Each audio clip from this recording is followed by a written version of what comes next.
bahas olahraga, lifestyle, gaya hidup,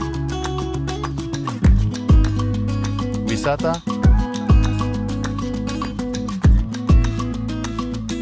budaya,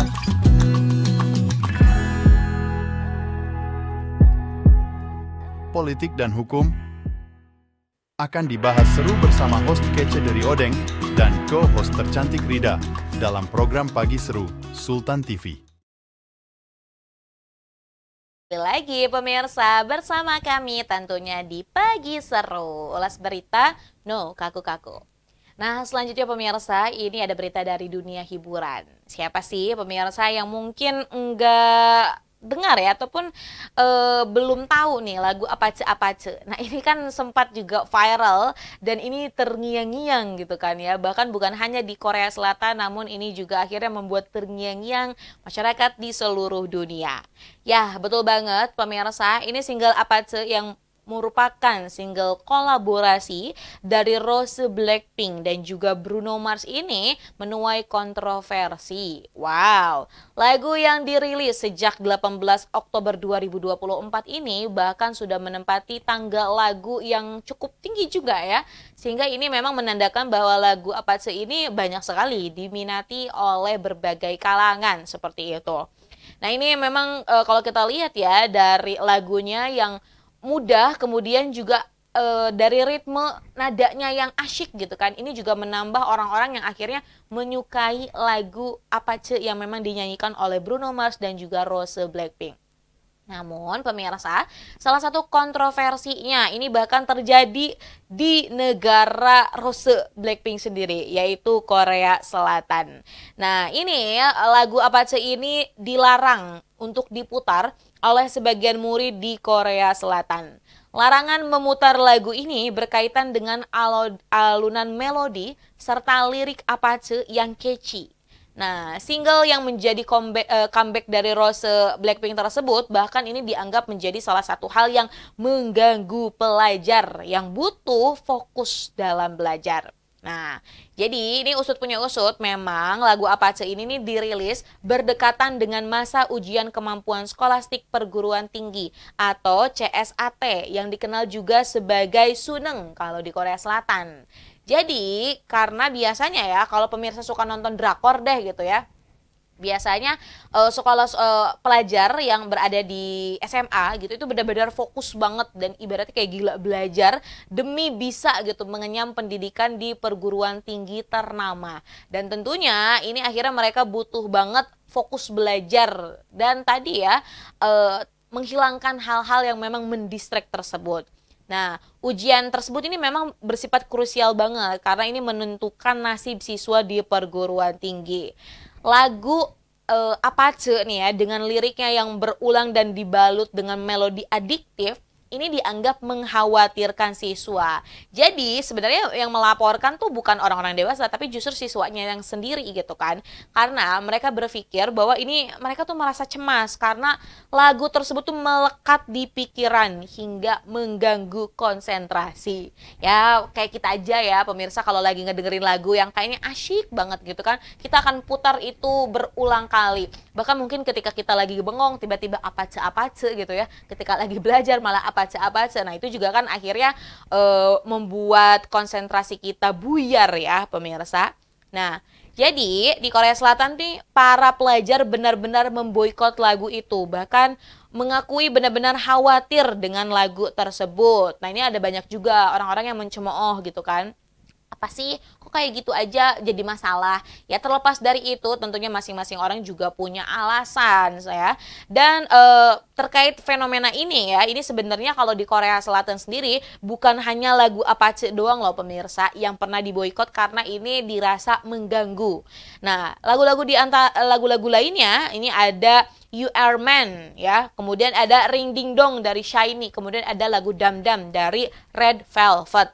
Bahkan ya, meskipun lagu-lagu tadi itu kan memang dinyanyikan oleh idol-idol terkenal, ada juga loh pemirsa lagu-lagu yang memang ini bahkan lagu anak kecil, Baby Shark. Nah, siapa pemirsa yang nggak tahu lagu Baby Shark dudu. Nah, ini kan benar-benar melekat ya. Bahkan ini juga sempat dilaporkan bahwa ini mengganggu konsentrasi. Wow, nah kalau kita lihat lagi juga bukan hanya Korea Selatan, pemirsa, bahkan di Malaysia ini pemerintahannya pun ini sempat mengkaji bahwa memang lagu Apache ini tidak dapat seperti itu ya, tidak dapat diputar kembali lah seperti itu.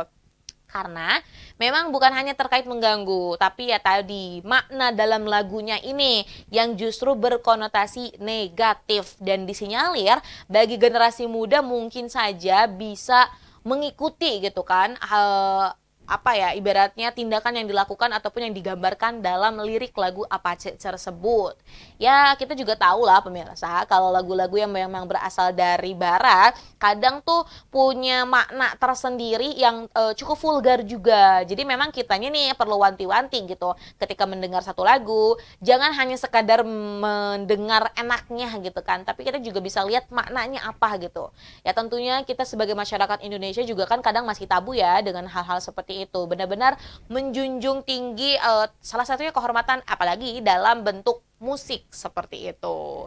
Ya, kita akan terus nantikan juga ya, tapi ngomong-ngomong tentang lagu, tiap orang punya preferensinya, kemudian juga tiap orang punya hal yang pendapatnya dilakukan mengenai lagu tersebut. Nah, selanjutnya pemirsa, kalau tadi kita bahas Korea Selatan, selanjutnya ini ada dari Cina. Wow, apa nih beritanya? Kali ini bukan tentang hiburan, tapi ini berkaitan dengan adanya penurunan tren pernikahan yang turun drastis dan ini mengancam Cina tak lagi jadi negara adidaya. Waduh, ini ngemeng-ngemeng tentang pernikahan gitu ya. Sebenarnya ini bukan hanya terjadi di Cina saja mungkin pemirsa, namun ini juga terjadi di belahan negara di dunia ini seperti itu. Nah, ini dilansir dari sindonews.com, Cina telah merilis serangkaian langkah nih untuk meningkatkan tingkat populasi yang menurun. Nah, ini mencatat penurunan pendaftaran pernikahan selama 9 bulan pertama tahun 2024. Akibat penurunan tersebut, pemirsa, ini akhirnya menjadikan Cina terancam menjadi negara adidaya. Pasalnya, pernikahan ini menjadi penentu peningkatan populasi. Selama 3 kuartal pertama tahun ini, 4.747 juta pasangan terdaftar secara nasional. Dan ini merupakan penurunan tahun ke tahun sebesar 943.000 menurut perhitungan Reuters atas data tersebut. Nah, pemerintah Cina baru-baru itu mengeluarkan berita ya, bahwa memang pada 2023 tercatat 5,69 juta pendaftaran pernikahan dan meningkat di tahun 2022. Namun di tahun 2024 ini menurun kembali. Bahkan uniknya pemirsa ya, bahkan sampai pemerintahan Cina ini langsung menghubungi masyarakatnya menanyakan terkait pernikahan dan juga terkait kehamilan. Wow, ini menjadi cukup unik ya kalau kita melihat gitu. Sampai ya ini salah satu beritanya, pemerintahan Cina ini menelpon langsung warganya minta mereka segera hamil. Waduh, demi meningkatkan populasi tentunya ada banyak cara yang dilakukan oleh negara. Dan salah satunya ini hal unik yang dilakukan oleh Cina. Kalau kita telusuri, kenapa sih akhirnya penurunan pernikahan ini terjadi, khususnya di Cina? Dilansir dari beberapa sumber juga, pemirsa, bahwa memang ketidakpastian ekonomi yang meningkat dan biaya hidup yang meningkat di seluruh negeri telah memaksa banyak sekali pasangan muda yang akhirnya untuk menunda pernikahan. Sebuah tanda yang meresahkan bagi para pembuat undang-undang yang telah mendorong kebijakan untuk meningkatkan populasi yang menyusut ya. Nah, bahkan ya ini kalau kita lihat menikah dan juga memiliki anak menjadi topik hangat di kalangan kaum muda Cina dan memunculkan diskusi besar serta topik yang menjadi tren di media sosial. Banyak banget kaum muda di Cina yang akhirnya memilih untuk melajang atau menunda pernikahan karena prospek pekerjaan yang buruk dan kekhawatiran tentang masa depan karena pertumbuhan ekonomi terbesar kedua di dunia tahun ini melambat. Bahkan ini Presiden Cina Xi Jinping ini turut berkomentar dan mengatakan bahwa perempuan memiliki peran penting dan harus membangun tren baru keluarga. Ngomong-ngomong tentang penurunan angka nikah, banyak banget juga sumber-sumber yang menjelaskan bukan hanya di Cina, pemirsa, tapi bahkan di seluruh dunia gitu ya. Di tiap-tiap negara ini akan ada gitu penurunan pernikahan yang terjadi bagi warganya. Gak usah jauh-jauh, di Indonesia juga sekarang ada banyak banget orang-orang yang berpikir untuk tetap melajang gitu kan, untuk tidak memiliki hubungan pernikahan dengan pasangannya gitu dan memilih untuk sendiri saja. Ada banyak hal-hal yang melatar belakangi tersebut gitu pemirsa. Ya salah satunya tadi. Ini kan kalau berbicara tentang pernikahan pasti kita butuh plannya bukan hanya hari ini atau besok gitu kan. Tapi kita akan melihat bagaimana 5 tahun ke depan atau 3 tahun ke depan. Nah, ini kan yang amat sangat dipikirkan. Saat ini memang sayang rasanya ya pemirsa, pekerjaan sulit. Kemudian juga harga-harga barang ini naik melambung tinggi. Sedangkan kalau kita lihat juga pendapatan orang-orang yang segitu-segitu aja. Sedangkan harga-harga belanja, harga-harga kebutuhan itu terus naik gitu kan. Akhirnya ada memang kekhawatiran yang dirasakan oleh tiap-tiap generasi muda. Apalagi kalau semisal memiliki anak gitu kan. Ini juga perlu tanggung jawab yang besar. Nah sebenarnya ini ada plus minusnya ya. Ada mungkin kalau di masyarakat kita yang bilang bahwa tenang aja kalau nikah tuh pasti ada rezekinya dari Allah Subhanahu wa taala. Memang betul, tapi juga ada beberapa yang perlu kita pikirkan bahwa setidaknya kita juga harus berikhtiar gitu kan, memastikan bahwa kehidupan kita akan aman. Ya minimal gitu kan. Enggak yang harus kaya banget tapi dalam keadaan yang bisa memenuhi kebutuhan, paling penting kebutuhan lah seperti itu. Dan tentunya ini bukan menjadi tugas bagi generasi muda ataupun masyarakat saja, tapi ini menjadi PR loh untuk pemerintah. Bagaimana caranya untuk menyediakan salah satunya tadi pendidikan, kemudian juga ekonomi, kesejahteraan masyarakat dan hal-hal lainnya menjadi lebih baik lagi agar memang masyarakat juga gitu ya, ini dapat merasa aman dalam melanjutkan kehidupannya.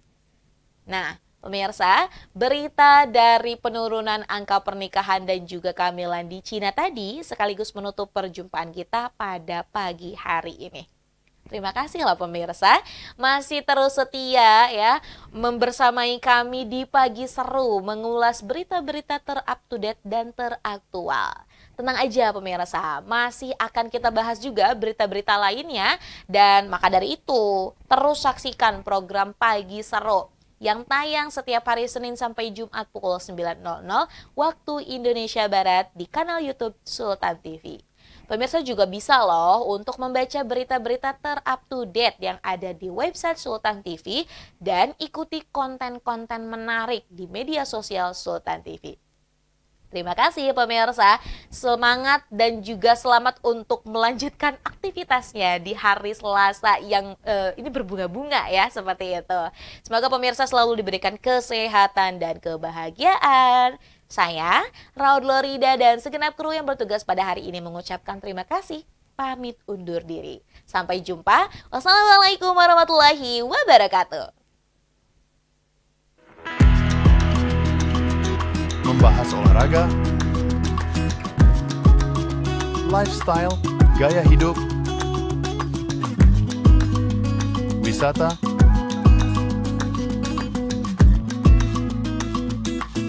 budaya,